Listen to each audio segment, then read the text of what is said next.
that's cheap. You guys pay more than that in your room now. Right. You pay 800 something a month now on regular room. Technically, by hotel standards, I could rent it 1,500 a month. Dude. Well, I mean, 3 yeah. bedrooms, you got. You see what I mean? Yeah. I can actually get a lot of money for this place. Way more than Right. Because if I can get that out of a standard room downstairs, then shit. Really.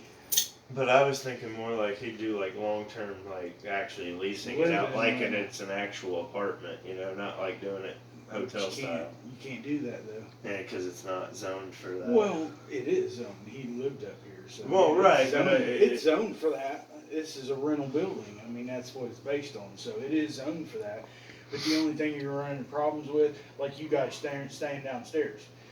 You staying downstairs, you paying $300 a month or $300 a week for that. Right.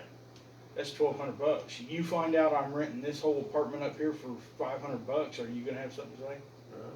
See what I mean? So I mean, as soon as all the other customers and everything found out, man, they'd be shitty, pissed off. It'd end up causing me problems. You know what I mean? Yeah. Yeah, I could see that. Yeah. I know your neighbors across the way are noisy. Is that where that old woman with the black hair stays? They're fucking TV loud. yeah, loud.